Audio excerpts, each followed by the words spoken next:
Forward. All righty.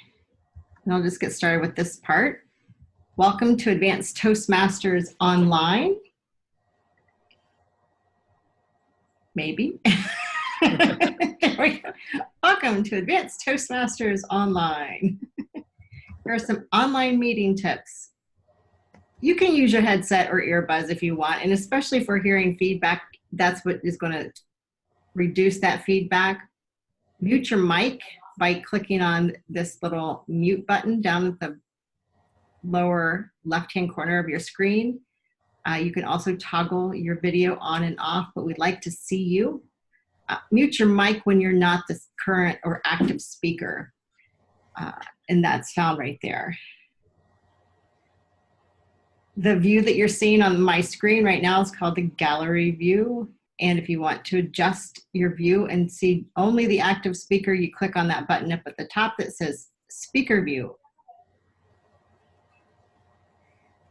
If you have questions or notes for the speakers or for people in between their speaking, click that chat button and there'll be a drop-down menu where you can actually choose someone's name and send them a private note, kind of like we do in the meetings where we send people notes of encouragement. You can do that there. Don't share your screen when someone else is speaking because it'll take over their meetings. That's happened before. And just a reminder, this meeting will be recorded. It's our policy that by participating in the meeting that you agree that a recording will be made available on our YouTube channel and on our website. If you're interested in becoming a member, click here where it says become a member. We've got some new and exciting things going on within our club, which is we are meeting on the first Wednesday of the month. We should all give ourselves a round of applause for that change.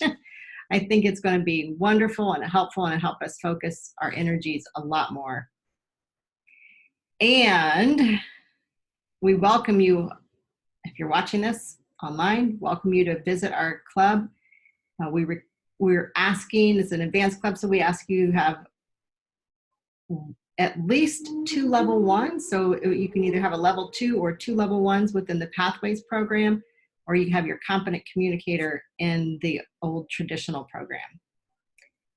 So at this point, I'd like to put the gavel down. I just hear the sirens in the background, so that means it's noontime. So I'll put the gavel down and say, welcome to Advanced Toastmasters Online. And I'm going to hand the meeting over to our fearless Toastmaster of the day, Trisha Grow, where she can start off by sharing the mission of the club. It's all yours, Trisha. Thank you, Dawn. We are an advanced Toastmasters club which supports maverick leaders in creating greater. Oh, so sorry. Something. Dawn's going to test me on my memory skills. Oh my gosh, I'm sorry. Innovative. There we go. Something. You got it. There we go. Supports maverick leaders in creating greater impact by providing advanced feedback on online presentations and leadership skills, and discovering what it means to be an out-of-the-box innovative leader. Again, welcome to Advanced Toastmasters Online. We will be having a fairly normal meeting with just one prepared speaker, table topics, and evaluation session. And I will have some people assisting me with some roles. Our first person that will be assisting me today is our timer. Lori, would you please briefly explain your role and show what you'll be using for our timing? Oh, you're muted.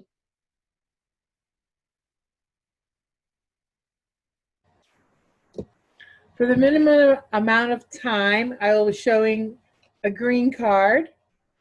When you're in the middle of your time allotment, the yellow card. And when you're at the end of your time allotment, the red card. And after a 30-second grace period, I will show a stop sign. Is it backwards? Yeah. Oh, well. No? Oh, good. And I will be giving a report at the end of the meeting. Back to you, Madam Toastmaster. Thank you very much. We'll move right along to our first speaker today, which will be our current president, Dawn Nucera. And I know she was contemplating 2 different projects, so I will let her announce which project she will be presenting today. Yay, thank you, Trisha. I so appreciate it. And we will see what we're going to talk about today. I'm presenting at the District 40 conference, and my topic is going to be Maverick Leadership. So we're going to talk a little bit more about that today. I hope you don't mind. We're going to just keep on keeping on.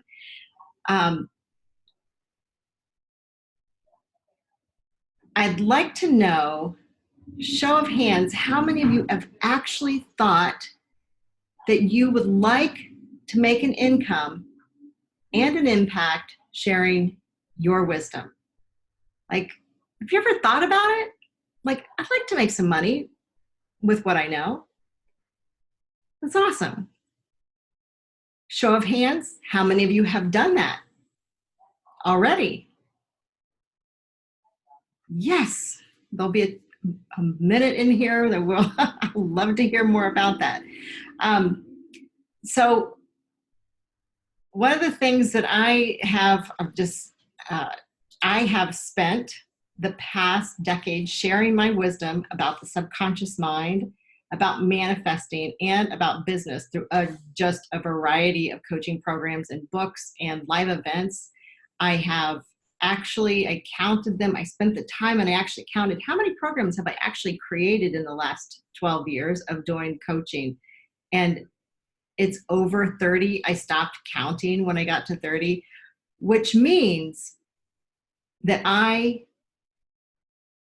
am addicted to creating. Do you understand? Addicted to creating.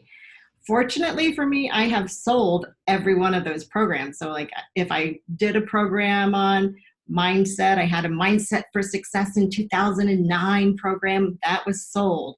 But there's an exhaustion that comes with creating something and marketing it and then getting paid for it and then creating the next big thing, right?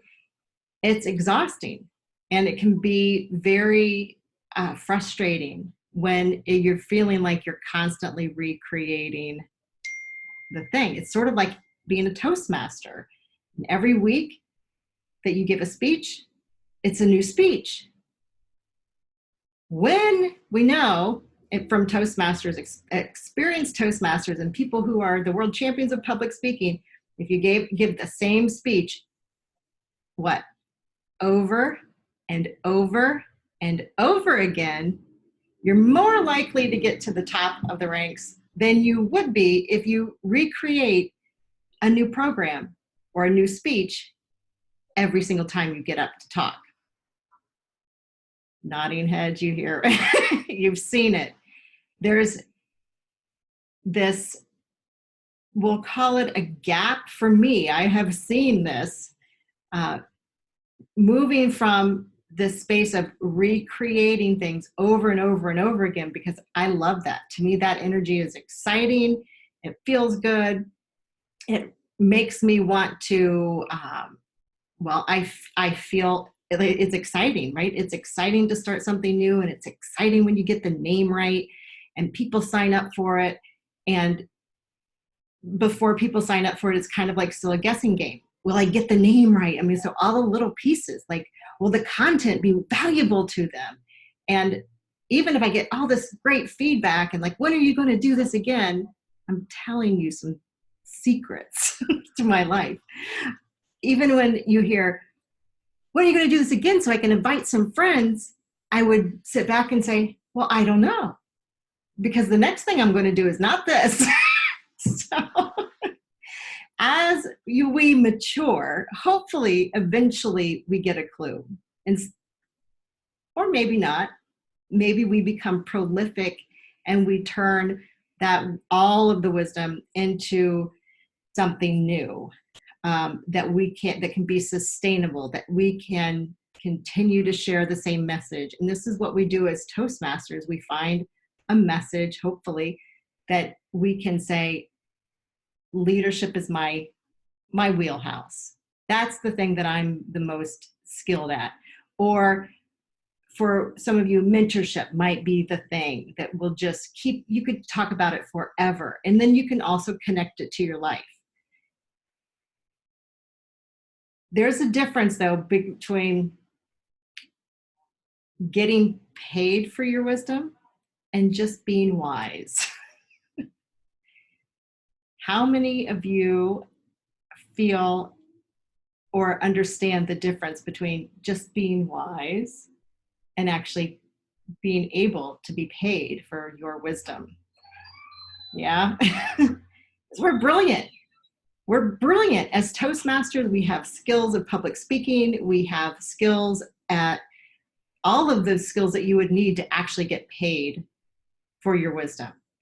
You have public speaking skills. You have organizational skills when it comes time to actually put your thoughts into words or thoughts on paper as in a book, where we have everything that we need to translate our wisdom into a real impact and also an income. And it doesn't have to be a gigantic income. You don't have to turn into Tony Robbins in order to get paid for your wisdom.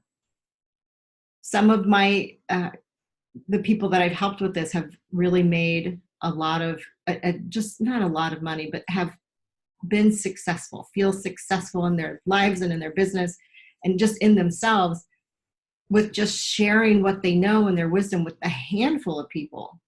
So there's always an opportunity. And I could talk about this forever. I actually could, because there's so many things that go into taking your wisdom and actually getting paid for it. But the biggest thing is just, if there's any takeaway, it's just to set a date and set an amount and just don't waver and just know that people will come. And if they don't come the first time, invite them the next time. Back to you, Madam Toastmaster. Thank you so much, Dawn. I saw everybody shaking their heads right along with your questions, so I think that was a very appropriate subject for this particular group of Toastmasters. Thank you very much. Thanks. I want an opportunity to ask Lori and Doug about their stuff later. Bye. We'll move on to the next section of our Toastmaster meeting, which is impromptu speaking, which will be handled by Doug.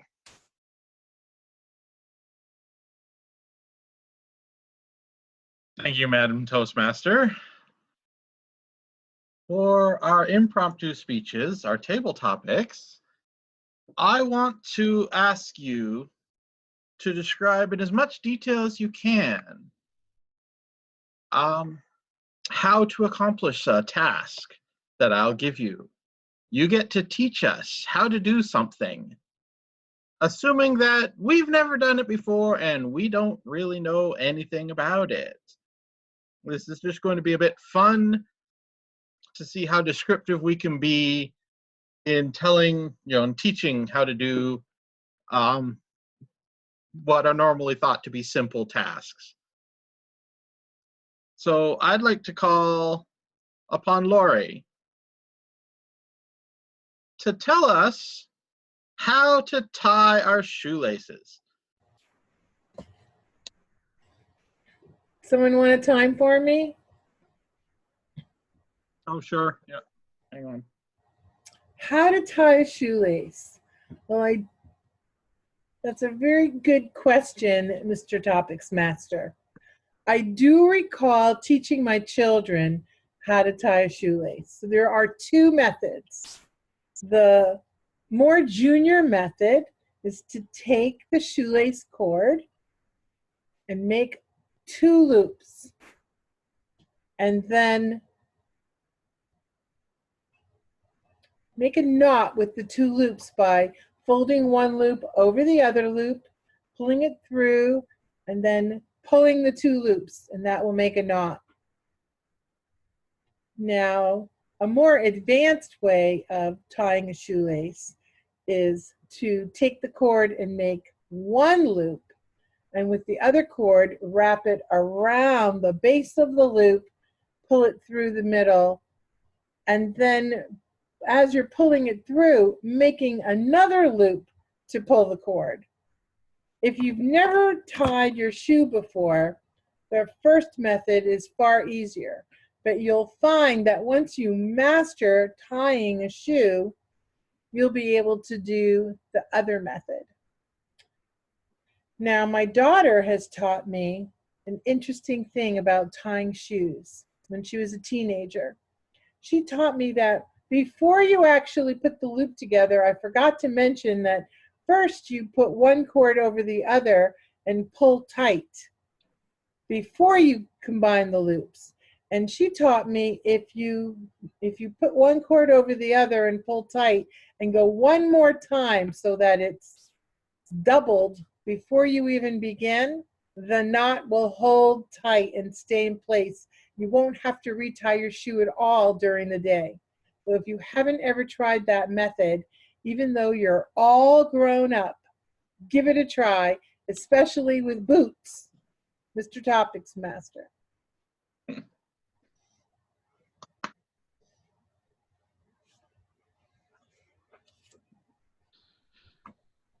Thank you, Lori, for telling us how to tie shoelaces. You want to give me that time?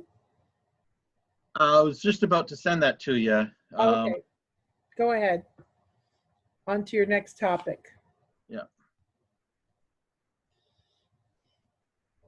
Okay, well, I think Trisha had to take a call, so Dawn, you get to tell us how to go ice skating, how to skate without falling over.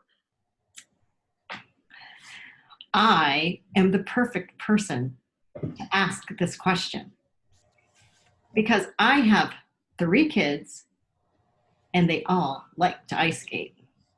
And having little kids who grew up enjoying the ice skating adventures, I could absolutely tell you how to ice skate without falling down.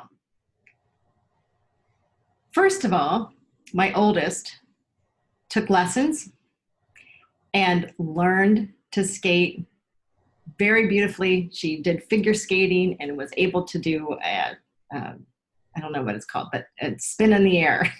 And then she completely stopped ice skating. So lessons is one way to do it. Second child attempted to skate and would fall down immediately. Didn't want to take lessons because he wasn't confident. And the method that he used to not fall down was brilliant. Have you ever seen a walker without wheels? They have them on ice. Just use one of those and you won't fall. You can hold on to it and you can just zip around the skating rink and move your feet kind of like you're walking, but just keep practicing and eventually you'll be able to do it without falling down. And my third, she just got out there and she did it all on her own because she likes to do things without being told how to do them. Back to you, Table Topics Master.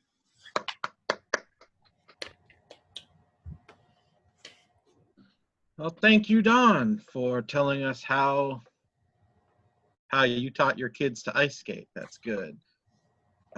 Should we wait for Trisha? Or will we? We could do a topic, Doug. I could do a topic, yeah. We'll give you a topic of how to do something. Mm-hmm. Do you have anything in We've mind, got a guest Dawn? meeting here. I want to know if he knows how to boil an egg. There we go. How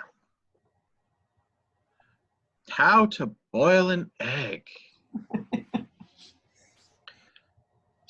Well, first you got to take a pot and fill it with enough water that it would actually cover the egg. Then you want to sit it on the oven or on the stove and turn up the heat so that the water actually reaches the boiling point. Once the water is boiling and it's nice and hot, then you can take an egg and place it gently into the water. Of course, don't be holding the egg when you actually put it in the water because you'll burn your fingers, but when you do it carefully, you get it going. Then, and this is the hard part, you get to wait. Now, there are different stages for boiling an egg. Depends on how well and how firm you want the yolk cooked. But I tend to be, since I've actually done baking professionally, I tend to, think like a baker and want it firm inside. And of course, how do you do that when you test a cake? Well, you take a toothpick and you stick it into the cake. And if it comes out clean, then the cake's done. But if there's still batter on it, well, it's got to go back in and cook a bit longer. So you can do the same thing with an egg. As it's cooking, just hold it with some tongs and take a toothpick and stick it into the egg as it's boiling. Now, if the toothpick comes back when with yolk still on it, then that might be a bit too soft and you could let it cook a bit longer. But once the toothpick comes back clean, you know that that egg is fully cooked and you have a boiled egg. To me, I guess.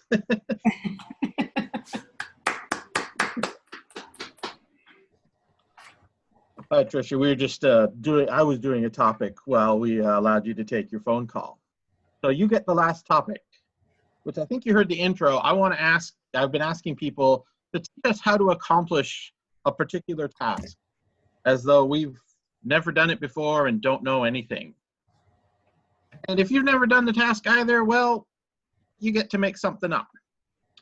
So I want you to tell us, Tricia, how to build a particle accelerator. Wow, we're in my wheelhouse now. I just finished one last week. First of all, you have to call NASA and start the paperwork process, because this, my friends, is not just something you can just throw together in your basement. You have to have specific permission to build a participle accelerator. Yes. So about 3 years ago, I started this paperwork process to start my participle accelerator. And just last year, they finally approved it. That ordered all the parts from all over the world, Russia and other nuclear powered facilities right nearby. I had it all coordinately trucked to my out of the middle of nowhere little town and started constructing it in my basement. You ever hear those people that build their boats in their basements? Well, this is a situation I ran into and I didn't fully figure out until after I built the particle accelerator, is that how am I going to get it out of my basement now that it's built? So I can walk you through the actual parts of constructing your participle extractor, but my suggestion is to make sure that you take dimensions of the room that you're going to build your participle. I can't remember. Participle extractor in to make sure that you have plenty of room to remove it once it's completed, because that was the problem I ran into.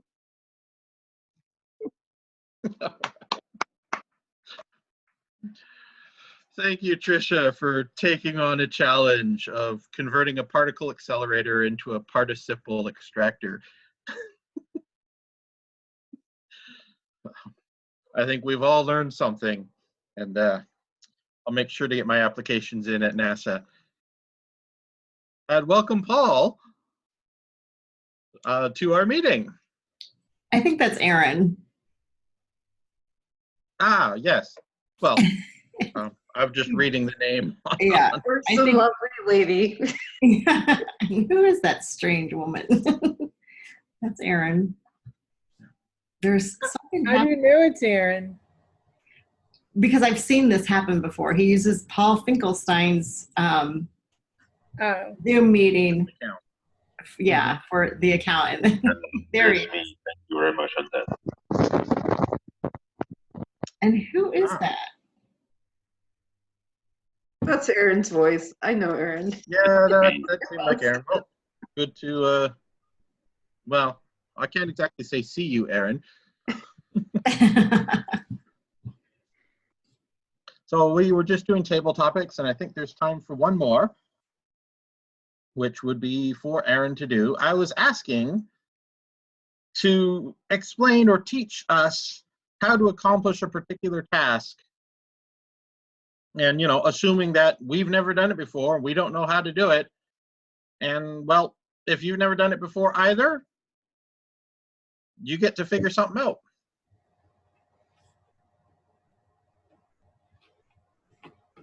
So, Aaron, I want you to teach us how to meditate. Really? Meditation? We always think about meditation in a different way. Okay, try. I try not to add some funny noise there. Okay, there it is. But- Yeah. Yeah, so this me. Meditation. First of all, I would. Any one of you heard about NLP?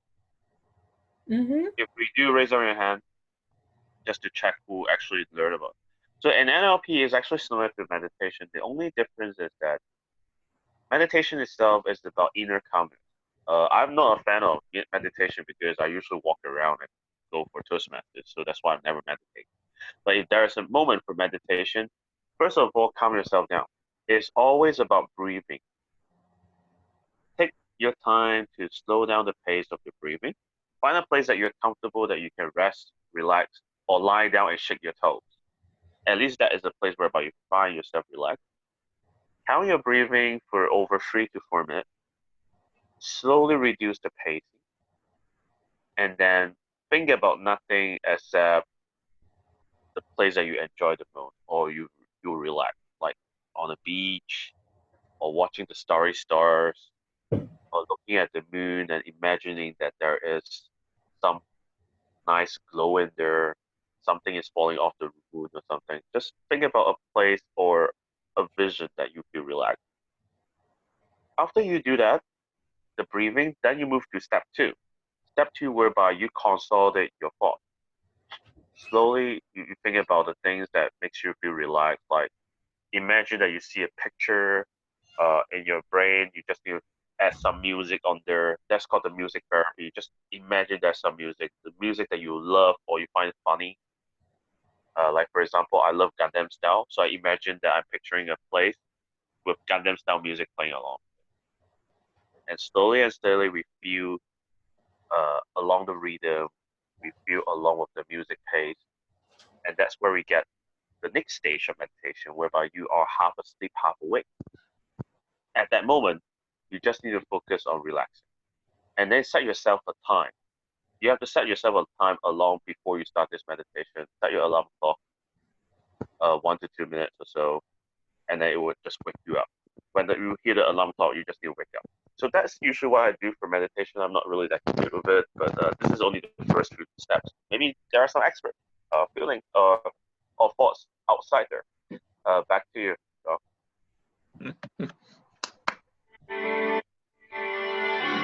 Thank you, Aaron, for telling us about how to meditate. That brings us to the end of our table topics, and I will turn it back to our Toastmaster then.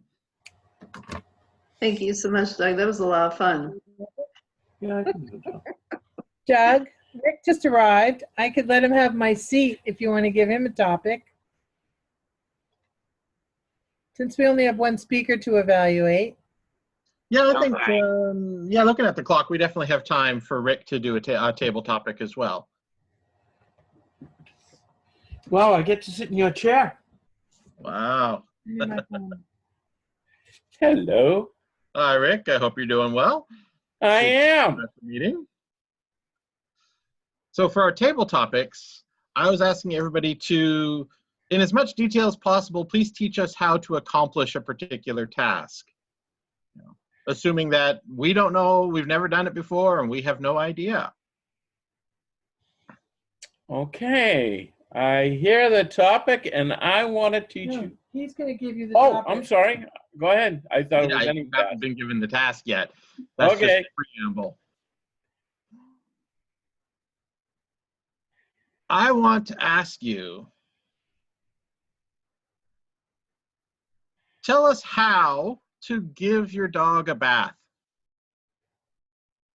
Excellent topic. Thank you. How to give my dog a bath. Where is Muzzle? Let's get him over here. That is a great question because it does take quite a bit of talent to be able to give a dog a bath without him fighting back at you.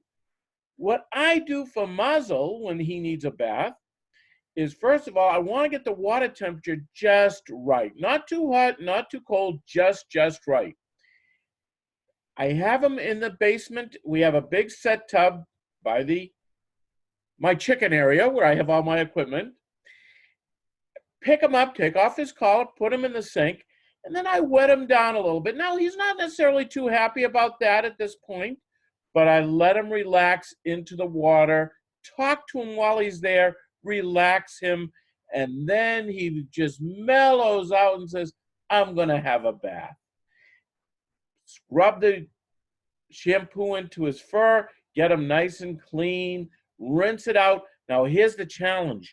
Not too many dogs or people that I know like to get their face washed like that with shampoo, although I shampoo my face every day. What I do in a case like that is I just get a little bit wet, and then I put the shampoo in my hands, and I rub him around the eyes, around the nose, and try to get him nice and clean, get his beard, his chin done, and then, without him knowing it, I quickly grab the water and wash off his head. Once that's done, he relaxes. Now he wants to shake, but I tell him not to shake yet because I have him put up the towel. And then as soon as I'm ready for everything, I'll hold up the towel around him and tell him to shake. And he'll shake. And then I tell him to shake again. And once he's done with that, we can cover him over with the towels, and then he's a happy boy. Cuddle him until he's ready to be blow dried. That's how to bathe a dog.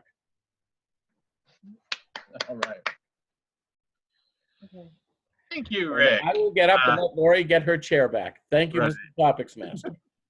You're welcome. I'd forgotten you had chickens. Otherwise, I would have asked you how to bathe your chickens. I just keep their pool full.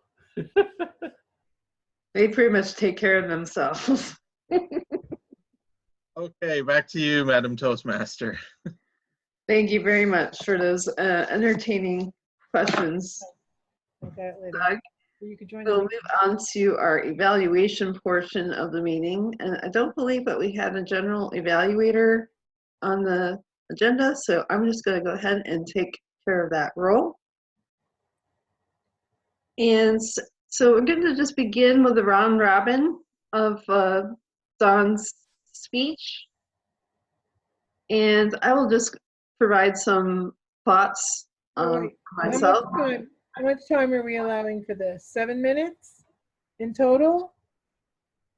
Yeah, I think that sounds good. If I do 2 or 3, and then everybody else does like a minute, minute and a half. Okay.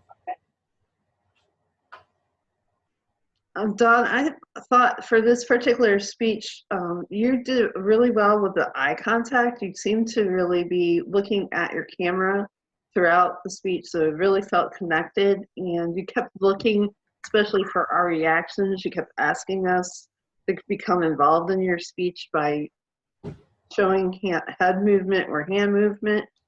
So I think that even helped you even further keep that eye contact because you're looking for that input. So I really appreciated that. That helped us be more involved in the speech, even though we're all already involved because we were very on topic with, you know, do we think we're wise, and do we think we're wise enough to get paid for being wise? Which is always very telling. It's like, do you think somebody would come up to you and ask you to pay you for your advice? So it's a really interesting topic, which makes sense for all public speakers. You know, do we want to be paid? Is that something that we would like in our future? The other thing is, I just thought that it was very well organized. You followed a flow through of, you know, this is your expectation, and these are the steps you might want to consider if you do want to be paid for your wisdom. I would like to see even maybe more details of like what things I could do to get to that step. How do I market myself maybe, or what areas could I go to strengthen my wisdom content? How do I determine what people would want to hear this particular piece of wisdom, and so forth. But overall, I really enjoyed your presentation. I thought it was very well organized and that you held your eye contact throughout. I will go ahead and open the floor for any other comments. Does anyone, oh, Lori? I enjoyed Dawn's speech a lot. One suggestion I have for Dawn, especially that she's planning to deliver this presentation, is to think more carefully about the question she's asking the audience, sharing wisdom, because that's very broad. I work in high tech, and I feel that I share my wisdom just doing my job at work for a salary, which is not being a paid professional speaker. So sharing wisdom, I share wisdom all the time, and I think that if Dawn intended it to be being a paid professional speaker sharing wisdom, that's a different question to ask the audience. So I think that would help her be more effective in getting the point she's trying to make. And I also agree with Tricia. I think it would be helpful to hear, well, how do you go about getting paid gigs? To share that with the audience. Overall, I think it's a great message, and I'm sure it will be a very successful conference presentation. Thank you, Lori. Doug, did you have anything that you'd like to add? Well, first, Dawn, I kind of apologize because I was a bit distracted by my cat during your speech. So I wasn't fully present, shall we say. I certainly enjoyed what you had to say.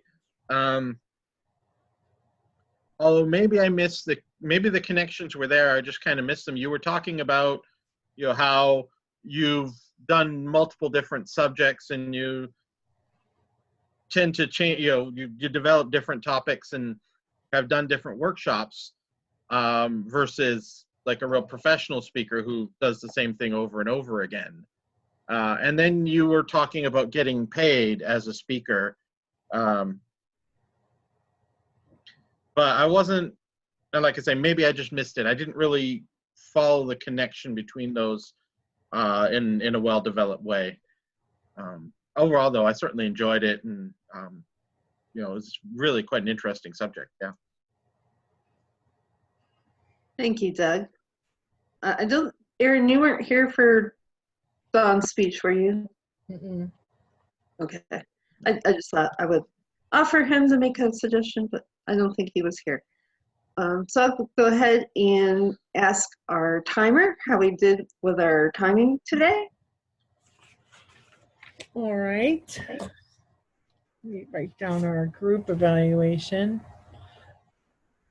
I just wanted to mention one brief thing to Dawn before I give the timing report, that I encourage Dawn to keep delivering this speech before she presents it at the conference so that she can improve it over time.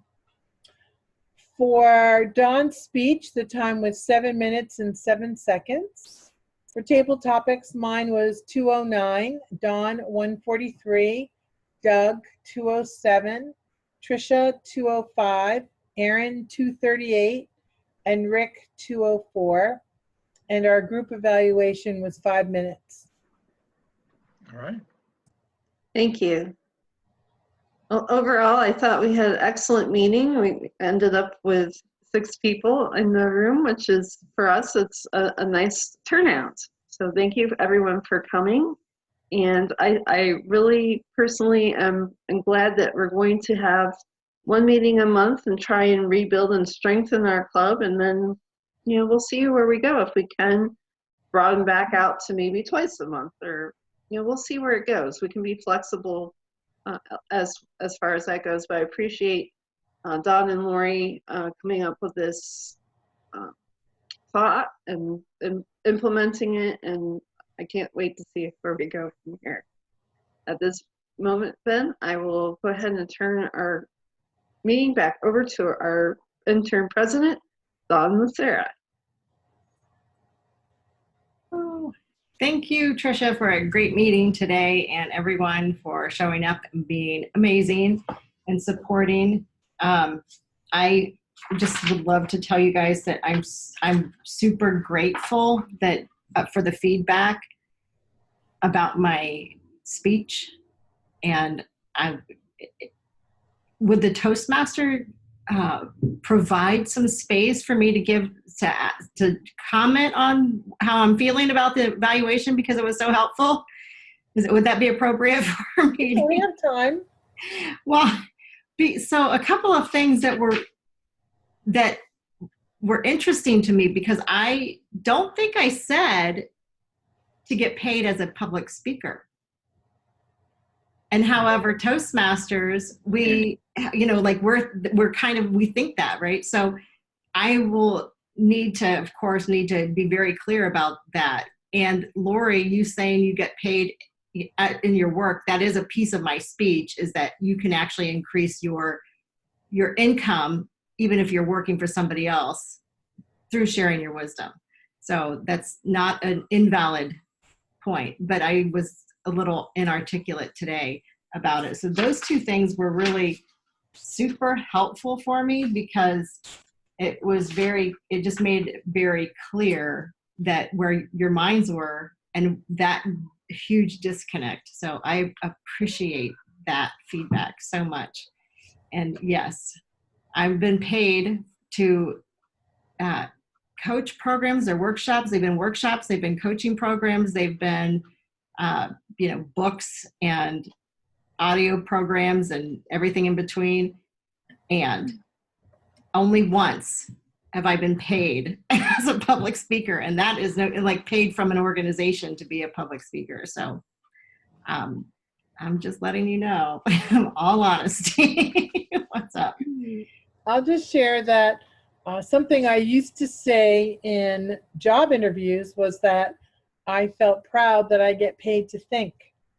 Oh, yeah. Right? Because that's sharing wisdom. That's, getting paid to think and doing problem solving in my job at work and keeping my brain active by, I'm still working at 64 years old doing technical work. I'm getting paid to think and then produce what my thought process has figured out, right? Yeah. But basically getting paid to think. So I might quote you on that. All right. Because I think it's a very valuable point, and it'll make the one point that I want to make within my speech, my workshop. So Yay, I was so glad about that. Anyway, so I'm going to ask if anyone is interested in speaking next month, because I'm going to open up the agenda for the next, oops, that's not the right meeting. For May 1st is our next meeting. May 1st? Okay. May 1st. May 1st. Rick and I are traveling home from Ireland on May 1st, Oh, okay. and we will be in an airplane during the meeting. So you will not be here? So we will not be here. I've signed up to be the Toastmaster of the day. And I do have a project, but I'm not sure if it's just going to be Doug and you, Dawn, if I want to do it, because it's a Q&A kind of project. yeah, I think we Well, have. hopefully we I can might bring wanna some just people wait. back, as well as bring guests too. Mm-hmm. That's right. Hopefully some other people will come back. So I'm Yes. sorry, who's the Toastmaster at the next meeting? I am. So I'm the. Dawn, maybe send an email out before the meeting, Okay. reminding people that we're meeting once a month and encouraging people who haven't come in a while to come and visit again. Yes, that's very good. And I think we can all do that and invite people and remind people and let them know what's the change. And I'll definitely do that today. Actually, I think I'm just going to send out a note today while I'm thinking about it. We have, Trisha, you are on the calendar for, so Lori, are you suggesting that we don't put Trisha down for like the full Q&A period of time, or? No, I wasn't suggesting anything Okay. about that. I don't really think I understand. It's a project that has a Q&A, Trisha? Yes, it's a speech project in Pathways. I think on the drop down, it's a total of like up to 20 minutes. So it would basically be the only thing that would happen if we decided to do it. I think the speech part is like 5 to 7 minutes, and then the Q&A is another 3 to 5 minutes, or I forget how it's listed on there. Okay. But I could tell you it's the speech project for dynamic leadership, Which level? level 4, and it's the Q&A one. So, Question. yeah. Yeah, so it's like a total of 20 minutes. So I think we could do that, and then if we get another speaker, we'll just adjust the table topics. Okay. Sound. Yeah, it's going to be on Pathways. So. Oh, it's going to be on Pathways. The topic is Pathways? Yes, it'll be on Pathways, and then So I'm going to show slides and talk about my own a experience. whole lot more time for questions then. Right. Okay. And we can invite other Toastmasters who might be interested in this topic too. I think that's a good. Well, that's why I thought I'm going to use this for another thing, but I can use this as a sort of launching point. My future district director running approached me about being somewhat like a Pathways ambassador, but I'm going to have a different title. Pathways guru. All the clubs in this area and give presentations on how to do Pathways. Since I'm on level 4, Nice. you know, I'm fairly all the way through. Congratulations. Yeah, that's great. Okay, so I'll put that on there. And Doug, are you going to be here May 1st? Yeah, I will. Just trying to decide on What role you would like to what I take? wanted to do as a role. It looks like we need evaluation, so I'll take that. Okay, I will put you down then for an evaluator. And then I'm going to save this. And Lori and Rick will be on the plane. We'll be in the air. I will be at the district conference, so I'm not sure. Aaron, we can't understand you. Yeah, you need to turn I off was the saying I will be going to the district conference, so I'm not sure. Okay, that's I might be in China that time, so yeah, then I'll be doing a training on there. But yeah, can be good. All right, sounds good. I'm going to stop my screen share here since we have the people, everyone here.